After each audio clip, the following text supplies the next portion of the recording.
Hi there, welcome to Prime Sports with me, Razak Wasbout. Now tonight, Ghana's Black Princesses have been drawn in Group E of the 2024 FIFA Under-20 Women's World Cup to be staged in Colombia. The draw for the tournament was done earlier today, and Ghana's head coach received against Mali. So that's the full draw of the FIFA Under-20 Women's World Cup. Group A has the host nation, Colombia, Australia, Cameroon, Mexico in Group A. So Cameroon, the African representative there in Group A. In Group B, France, Canada, Brazil, Fiji. In Group C, Spain, USA, Paraguay, Morocco. And then in Group D, Germany, Venezuela, Nigeria, Korea, Republic. So another African representation there in Group D. And in Group E, Japan, New Zealand, Ghana, and Austria. That's where all Ghana find themselves. And then in Group F, you have Korea, DPR, Argentina, Costa Rica, and the Netherlands, all in Group F. So that's the grouping for the FIFA Under-20 Women's World Cup, which will be taking place in Colombia between August and September of this year. And Ghana's Black Princesses will be looking to impress at the tournament. To the Black Stars now, because Ghana will face Mali on match day 3 of the qualifying series tomorrow, Thursday at 7 p.m. as they hope to get their campaign back on track. The Black Stars are looking to bounce back from their uninspiring opening to the qualifiers following a 1-0 win over Madagascar and a 1-0 loss to Comoros in November of last year. Otoado's men have been training in Bamako in readiness for the crucial game tomorrow and will head into the fixture seeking a first win in their last 7 games across all competition. Ahead of that, forward Anton Semenyo has been speaking about the team's optimism towards the game. I got the goals that I wanted. I feel like as a team we've done really well, so I think it's just planning for the next season ahead really. So obviously I'm focused on the games here, make sure we win and then get ready for a new season. I always feel good. I think we're ready to take the challenge, ready to get 2 wins. I think we've got a good team, like I said, so yeah, we just need to win at the end of the day. So we're going to train hard this week and then win the first game and hopefully the second. I mean, it's in the past now. I think the manager's come in. We've got a new job, a new plan, and we just want to win games. So we're trusting what the manager can do. We've got a good team. So yeah, it's just trusting the process, and hopefully we get qualified for the AFCON again, World Cup, and we can show you what we can do. Personally for you, what is your expectations for these 2 games you have to play? I mean, I want to score in both games, if I'm honest. I mean, as a striker, you want to score. So score goals and then help the team get forward up the pitch. So yeah, that's all for me. To continue, I know we've got him on a full-term basis now. So we just have to trust him, trust the time that he's got with us, and hopefully we can win games and conquer Africa again. Now, after playing Mali, Ghana will play Central African Republic, but Central African Republic, they play the first game today against Chad, the 1-1 goal to 0. And following that win, it leaves Ghana in the 5th position because this is how the latest the group standing is looking like at the moment. Beating screen. So Comoros is still top of the group with 6 points. Mali in 2nd place. That's what Ghana will play. Ghana will play Mali tomorrow. They're in 2nd place. They've got 4 points. Central African Republic, following their win today, have moved to 3rd with 4 points. And Madagascar in 4th position with 3 points. Ghana is languishing, just 2nd place at the bottom of the table with 3 points. And Chad, not having had a win in the qualifier thus far. Ghana play Mali tomorrow, and they need to win, and a win will take them to 6 points and possibly in 2nd place as they look to qualify for next year's World Cup. Now, in terms of how the start is looking like based on Ghana and Mali, the last matches they've played together, they played 10 matches. Ghana managed 5 wins out of it all. Mali got 3 wins in there. In terms of the previous 5 matches between the 2 sides, so Mali, in their last 5 games, they've won 3 of them, suffered 1 defeat and drawn 1. Ghana, on the other hand, yet to register a win in their last 5 games. In fact, in their last 7 games, yet to register a win. And they've suffered 2 defeats and have only recorded 3 draws. That's the best performance of Ghana in recent time, is securing a draw. But against Mali tomorrow, they need to try and get the win. They need to try and get a win. Well, we'll speak to Fifi Manfred very shortly because based on the squad Ghana has assembled, this appears to be some hope that the team will get the win against Mali. But before that, some fans have been reacting to the game tomorrow. We expect nothing but a win from the Black Stars. I know it's going to be a difficult game. They are playing far away in Mali. Mali have a very formidable team that they put together. We have a young crop of players that Otoado has just assembled and is trying to gel the team as they go along. But I expect them to put in their best performance tomorrow. Somebody like Partey, I expect Partey to live up to the party tomorrow. He has to come up to the party and play very well. I mean, once he's in the game and others like Kudus and the guys who are in front are able to take the chances that we create, I'm sure we'll be able to beat the Malians. It's going to be a difficult game, but I expect a win from us. Nothing apart from a win. I think we've got to a time that the whole nation have to come to support the Black Stars. Yes, the whole nation has been disappointed in few months or I'll say a year past, but we need to plead with everyone to come on board with their support, their prayers, encouragement, and let's hope and pray that they can do something great in Mali, and that will be, we'll take it a step from there. Do you have any probable lineup you wish Utuado would use for the game against Mali? What I will say is that he should go for the best players that he has seen. Most of the time we end up using names to play, but if the person is 18 years old and he's been called into the Black Stars and he's a good player and it's a good material and has shown his quality, it should field him. We shouldn't go with the names that we've relied on for the past years that even most of them give us a broken heart in Ivory Coast, Cote d'Ivoire. So he should go for his best. We have a new coach, Utuado coming back and all that. Do you think we have, that charisma to, pull something great in Bamako tomorrow? In football, you can never say never. If the team put up a good performance and they gel together as a team, and players don't go and show their individual talent, and also some don't go there to protect their limbs, trying to hold on to their careers and don't sacrifice and die a little for the nation, we may come back empty hands.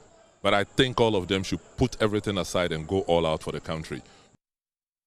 Well, that's the expectations of Guineans ahead of the game tomorrow. But how does it really look like realistically? Fifi Manfred is with Insure FM and Love FM in Kumasi, our sister stations. And he joins me via Zoom. He's the tactical man. Fifi, Mali is a very strong side. That's something we know. But on paper, can you help us appreciate exactly why they are a strong side and what Ghana needs to be wary of tomorrow? Thank you very much, Musbao. Like you said, the Malians are a very strong side. For the last about 5 years, they've been trying to put together a very solid team. And it's a team that comprises of Malians that were born abroad and, of course, Malians that have also had their football education in their country. Most of them from the under-17, under-21, under-23 ranks, growing, and then they progress into the national team. And they have players that have shown quality in the French league, in the German Bundesliga. Notable names will be Amadou Haidara, who has been very, very good in the middle of the park in the German Bundesliga. Sinayoko has also proven to be a very good goal fetcher of goals for them. Scored in the last 5 games, scored 3 of them for the Malian national team. Again, like a lot of West African side, unlike us, they are very physical, very, very physical and very aggressive. They average 6'1" most of the times in their teams. Taller than us, very physical than us. Mind you, the last time they played against us was in a friendly game where we played, where they beat us by 3-0, and they show that they're a very solid team anytime they play. On the field of play, we last saw them at African Cup of Nations. The last game they lost was against the Ivorian team that went on to lift the trophy. But they beat them in the semi-final. That had to go the length of the game. The Malians are very good without the ball. They work very hard. In that 4-4-2 shape without the ball, they chase the game for long parts of the game and make sure they win the game. But they win the ball back. When they get the ball, they use the outlets in their striker, Sinayoko. And they are very good and excellent midfielders in the middle of the park in Doumbia, Haidara, and of course, Koulibaly in the middle of the park, who are also very physical, but also very technical on the ball. So the Malians they have it all, the physicality and of course the technical ability. They are very good. I mean, then you look at the Black Stars. Of course, Jordan are using there. Mohamed Kudus is one of the players that, sparked the season for West Ham. Then you have Thomas Partey returning to the squad. Of course, Lawrence Artisigi most likely going to start. If you look at the kind of players that we're going to present, against Mali, what chance Well, what are the chances of the Black Stars? Should we expect a win, or at the very least, it's going to be a draw?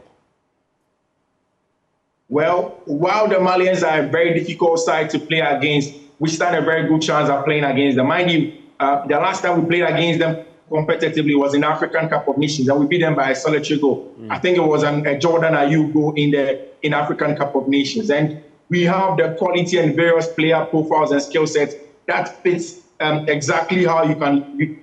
That's exactly what you need to beat the Malians. And whilst they are very physical, we are a balanced team of physicality and also highly technical players. Now, if you look at how the Ivorians beat them, they use an excess overloading of the wide areas to beat the Malians. And that is where our strength lies. On the wings, we have the pace, we have the power, we have the trickery in Mohamed Kudus, Kamadin Sulemana. We have it in Osman Bukhari in terms of pace. And then we also have the hold-up ability of our strikers in Antoine Semenyo to get a job done. So if you are able to overload wide areas, if you're able to isolate their fullbacks 1v1 in wide areas, create chances, and then convert our chances, we have exactly what it takes to bring them down. Then the game will come down to the middle part of the pitch, in the middle of the park, where Thomas Partey and the likes will be in there.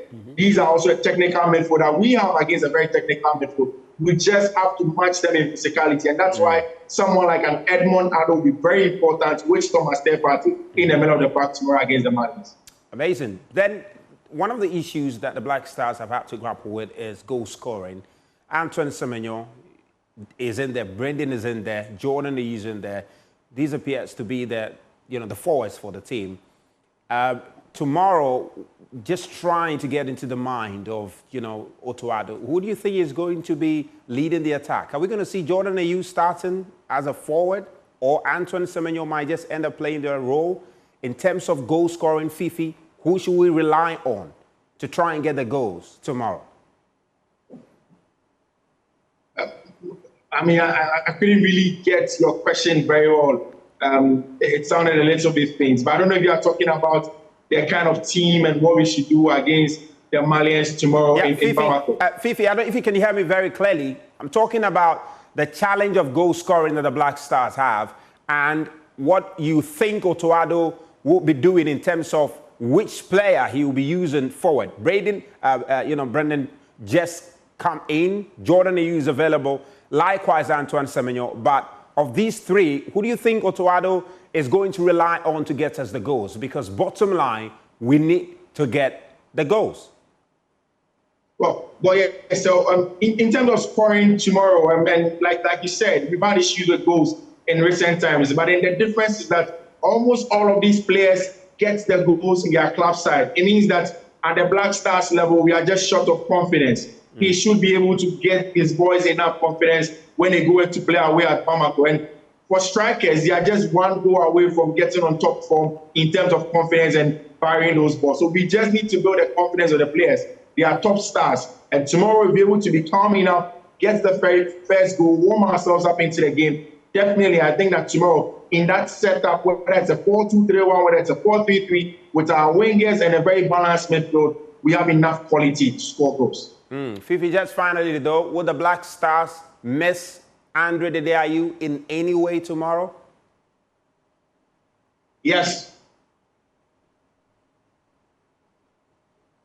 Did you say yes? If you said yes, I mean, how are they going to miss Andre Ayew? Because, the reception to his exclusion has been one of, people felt that it's okay. They weren't so worried about it. Why do you think Andre Ayew will be missed tomorrow?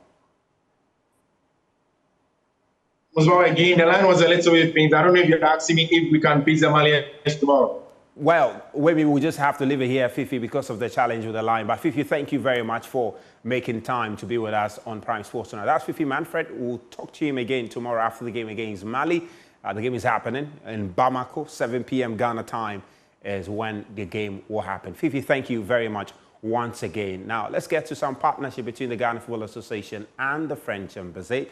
And, the 5-day-long event, which is expected to train the female coaches of our national team, is going to take place at the Pram Pram. Now, the exchange program is made possible through the Ghana Football Association's long-standing partnership with the French Embassy in Ghana. Instructors from the French Football Federation are facilitating the training sessions at the Ghana Men's Soccer Center of Excellence. Joy Sports' Abdul Karim Benin was at the press briefing that was held earlier this week.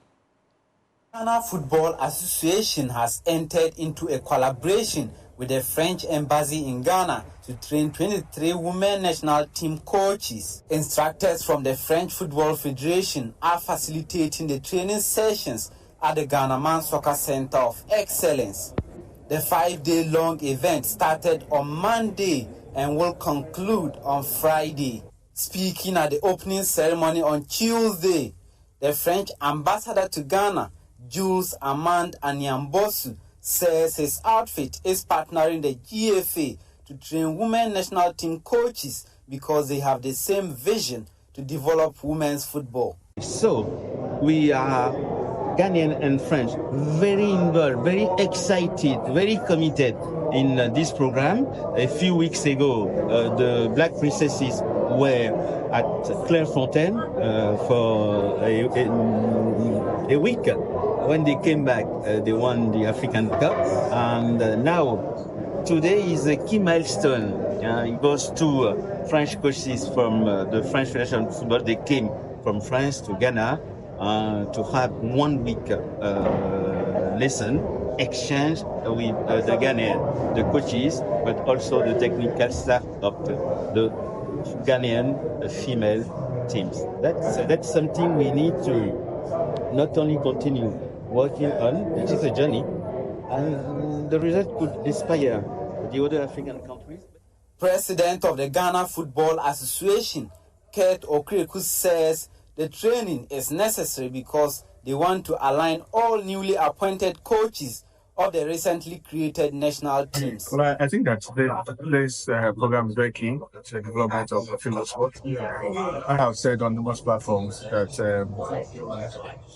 getting such platforms is the only way we can grow the sport. Getting platforms like this to exchange knowledge, to impart knowledge to our coaches is a key part of our agenda. I have said at various football meets that two need areas of our football ecosystem are coaching and refereeing. And therefore, we place a lot of premium on the development of the game via these two channels. So I'm extremely happy about this opportunity coming from the Football Federation of France and the French Embassy here in Ghana. And I think that this is the best way we can develop our female coaches. Some participants, including former Asante Kotoko captain Daniel Niaje, are looking forward to acquiring valuable skills they can impart on their players. I think all is good and it's going well because we are learning a lot from them. Things that we don't know, they are teaching us, and then they are also picking what we also have here. So I would say it's going well. Yeah, there have been some key things that we did from they are teaching us before you start the session, things that you have to plan, what you have to do on a day from your warm-up, the things that you have to implement towards the game. So everything that you have to do, it has to be one. From the beginning to the end, the players have to know what the training is about and then what you want to achieve. So I think they are teaching us a lot, and then we are also learning a lot. The GFA says the training for the coaches is part of a strategic initiative that is designed to transform women's football in Ghana. Yeah, well, that's all we got for you in Prime Sports tonight with Razak Musbah. We've got more stories on myjoyonline.com. Thank you so much for your company, and have a wonderful evening.